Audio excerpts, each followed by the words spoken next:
j'ai servi ce régime. Mais aujourd'hui, je peux vous assurer qu'il n'a plus rien à offrir aux Togolais. Je suis Essozemna Marguerite Nyakade, ancienne ministre des Armées du Togo. J'ai des liens familiaux avec la famille Gnassingbé. Oui, mes enfants en sont issus. Cela est un fait. Mais il n'enlève rien à mon droit de m'exprimer en toute conscience sur la situation du Togo. Avant d'être lié à une famille ou à une communauté, je suis avant tout une citoyenne togolaise, lucide, qui n'accepte pas de garder le silence face à ce que subit mon pays, notre pays. Un tremblement politique secoue le Togo. Madame Gnakade, ancienne ministre des Armées et personnalité issue du sérail du pouvoir, a pris tout le monde de court en publiant une vidéo dénonçant les dérives du régime de Faure Gnassingbé.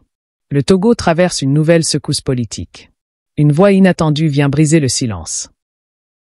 Dites-moi, pourquoi devrais-je me taire au motif de mes origines ethniques, de mes liens familiaux, ou parce que j'ai été ministre et sous prétexte d'avoir bénéficié du système? Garder le silence face aux dérives que j'ai constatées quand j'étais dans le gouvernement serait trahir les valeurs qui me sont chères et qui constituent mes repères de vie. C'est donc en toute légitimité que je revendique aujourd'hui mon droit de parole et que naturellement, je me joins aux voix qui appellent au changement. De ne pas laisser la peur dicter nos actions et nos choix. Car c'est en surmontant nos peurs que nous pouvons réellement avancer et agir de manière plus éclairée et courageuse. Le Togo est resté enfermé dans un cycle ininterrompu d'abus, de violence et de répression contre sa propre population. Il est temps d'arrêter toutes ces souffrances, d'assumer les erreurs du passé et de faire du Togo un pays de repentance, un pays de justice, un pays de mémoire. Ce sera le prix de la guérison et le seul chemin vers un pays de pardon et vers une paix réelle. Notre pays ne se construira pas dans la division, mais dans l'unité afin de faire du Togo une nation qui n'est pas facile de gouverner et de diriger. Mais le régime actuel a eu le temps, les moyens et toutes les opportunités pour changer le destin du Togo. Malheureusement, il a échoué et il n'y a plus d'excuses. Laisser Faure Gnassingbé au pouvoir encore ne changera rien. Il doit, d'une manière responsable, démissionner pour laisser la place à une transition apaisée, inclusive et nationale en vue de la reconstruction de notre pays. Trop de sang a coulé sur la terre de nos aïeux. Il est temps de le laver. Une ancienne ministre du régime, Madame Gnakade, connue pour ses liens familiaux avec le pouvoir, s'adresse au peuple dans une vidéo qui crée un véritable séisme. Dans son message, elle brise le silence et affirme « J'ai servi ce régime. Mais aujourd'hui, je peux vous assurer qu'il n'a plus rien à offrir aux Togolais. » Dans un message clair, elle condamne la répression, s'adresse directement au peuple et interpelle les forces de défense et de sécurité. Une déclaration inédite, au moment où le mouvement du 6 juin, M66, et plusieurs figures comme Amron préparent de nouvelles mobilisations. Est-ce le début d'une rupture au sein du système? Que signifie ce message pour la population et la diaspora togolaise? Le régime pourra-t-il contenir la contestation qui s'intensifie? Les prochains jours s'annoncent décisifs. Abonnez-vous et activez la cloche pour suivre l'évolution de la situation au Togo. Dans sa vidéo, elle ne mâche pas ses mots. Elle affirme avoir servi le régime mais constate aujourd'hui qu'il n'a plus rien à offrir aux Togolais. Elle condamne avec force les répressions brutales qui visent des citoyens pacifiques, souvent les mains nues. Une telle prise de position est inédite, surtout venant d'une ancienne ministre des Armées. Dans un pays où l'armée est régulièrement utilisée pour museler la contestation, ce message résonne comme une trahison au sommet. Depuis près de 60 ans, la famille Gnassingbé dirige le Togo. Faure, au pouvoir depuis 2005, poursuit l'héritage de son père Gnassingbé Eyadema. Malgré les promesses de réforme, le pays reste marqué par les arrestations arbitraires, l'impunité et la restriction des libertés.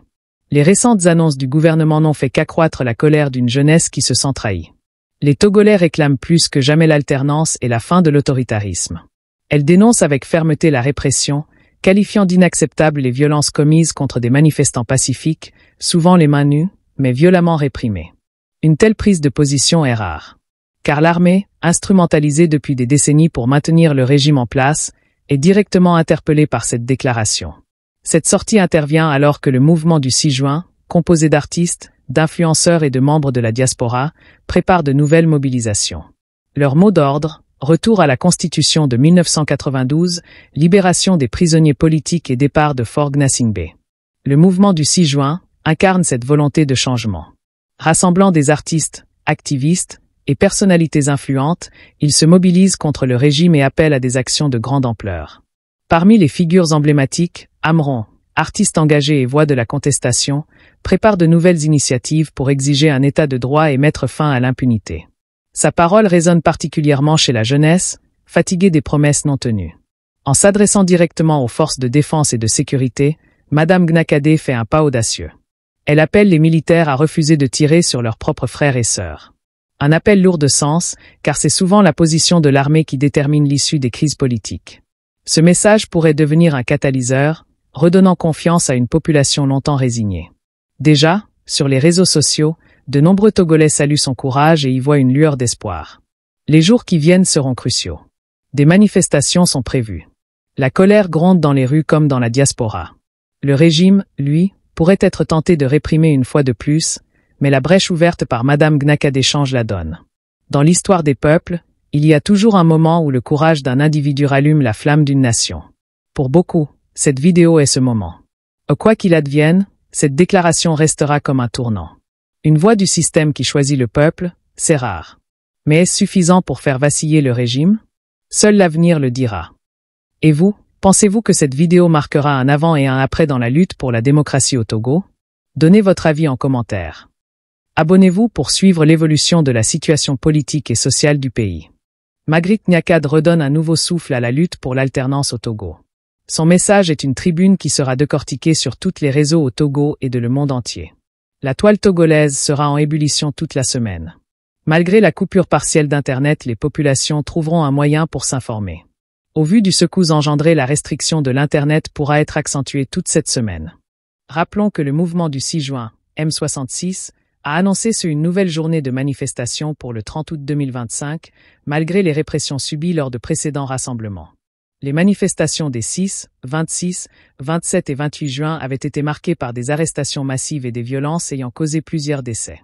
La société civile évoque cette mort, tandis que les enquêtes officielles tardent à aboutir.